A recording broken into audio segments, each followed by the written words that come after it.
professor to explain my point, I then have only 10% of the audience left, because 90% of the audience isn't tuned into, nor do they want to hear a professorial speech about anything. It gets boring after a while. So what you do is you try and break it down, just pepper it with a few words to get my point across, to make it very lucid to the listener and the person watching. What was it, $10 words? Lucid, that's just of clear mind, you know. Oh. I'll give you a 50-cent word instead. Lucid. Clear, okay, lucid, clear. But seriously, you know, writers think that the more complicated they can make things and the more hard and difficult words they can put into a subject, they think that makes them a better writer. Actually, it doesn't. It makes them a worse writer, because you lose people. Yeah.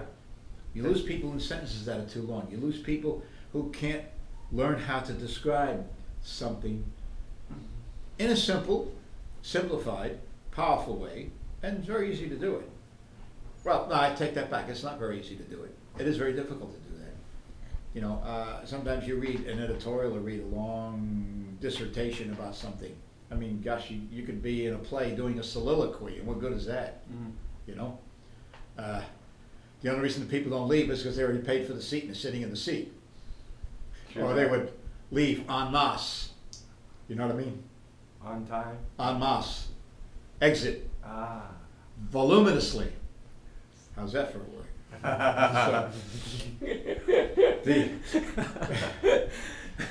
It's already getting hyped up, isn't it? Where is the whiteboard over here? I'll let you a few words here.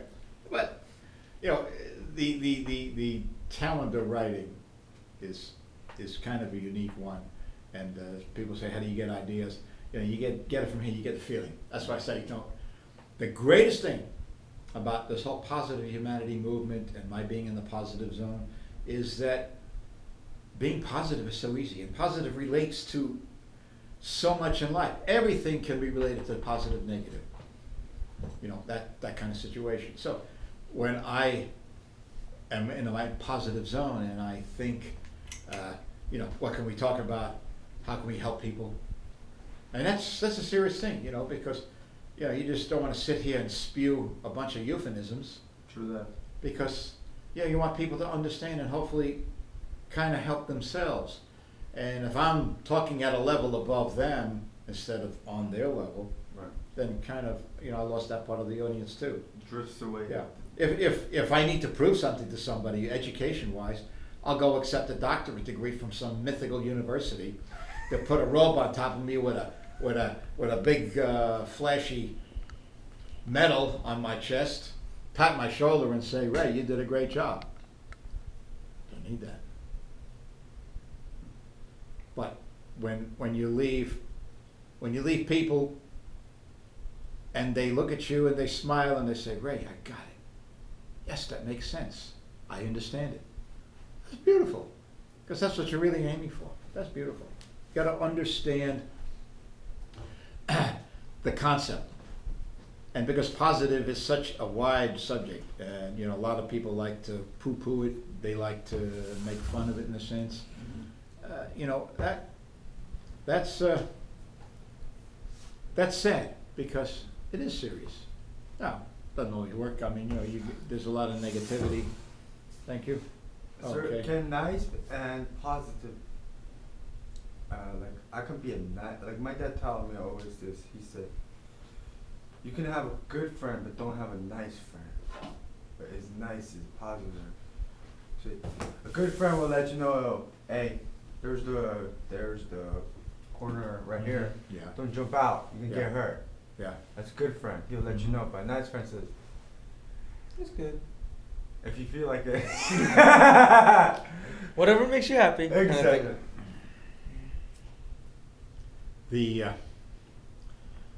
I'll tell you what, if there's ever a time that the world needs positive humanity, it's now. I mean, the world's got a history of being negative, True that. but we're at an opportune time where, because of these kinds of communication, these kind of communications that I can communicate directly with a wide audience, just sitting here in this one little room. I mean, that's powerful. Couldn't do that 50 years ago, 1,000 years ago. 1,000 years ago, you couldn't connect with the neighbor in the next village. It's probably a good thing, because he probably would have killed you across this border. You know, especially if you came to marry the guy's daughter, the chieftain's daughter. Wow. You are not acceptable, sir. How many goats you got for me today? Well, I ain't got pigs. I got pigs too. But you know what? Those pigs are not the kind of pigs you think those pigs are. By the way, you ain't kosher, are you? Oh, then those pigs aren't going to be any good anyway. You see how people Yes. miscommunicate? Yes. The poor guy went to the wrong village. Wow. Now, if he had gone to that little village in Russia, he could have brought the, well, you know. Party over. Why am I so happy?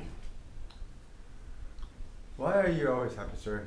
Even times Because of love. I have a positive attitude up here, positive attitude. And people say, well, it's easy to say, but it's not so hard. It's not so easy to do, just positive all the time. Well, I heard something just the other day that an optimist is less likely to get a disease. Optimists are less disease prone than people who are pessimists. Now, why is that? It's been proven medically that when you're psyched up in a negative, your body is weaker. If it's weaker, these evil things can come in, these diseases and whatever, easier. When you're positive, it's easy to prevent. And should you come down with something, I mean, how many times we hear people get these diseases and they pray about it? Or what's prayer all about? Prayer is about being positive, basically. Yes, 100%. So that works. yes. Throughout history, we can prove it. That works. The positive works. Mhm. Whether you're doing it through prayer or just have a mental attitude that you're positive. And it's not so easy to do, but basically, being positive does work. It can help you to live longer. Because if you don't get disease, you're going to live a little bit longer. True that. So, all I say is, you know, this is, we try to give you some comedic illustrations to be able to maybe see through some of the fog. Woke up to a fog this morning. And you know what? My wife said to me, man, the sun didn't come out this morning. I looked. I said, wait a minute. What time is it? It's 8 o'clock. The sun came up already. So the sun is there, you just can't see it. Ah, so, yes, yeah, thank you. The sun is up already, we just can't see it. Doesn't mean it isn't there. So, negative person says, it's foggy out. Positive person says, thank you for the sun coming up this morning. And that I'm here to witness that. That's pretty cool. And we're going to witness the sunset together. And that fog's going to break. Mhm. So that's the difference, positive to negative.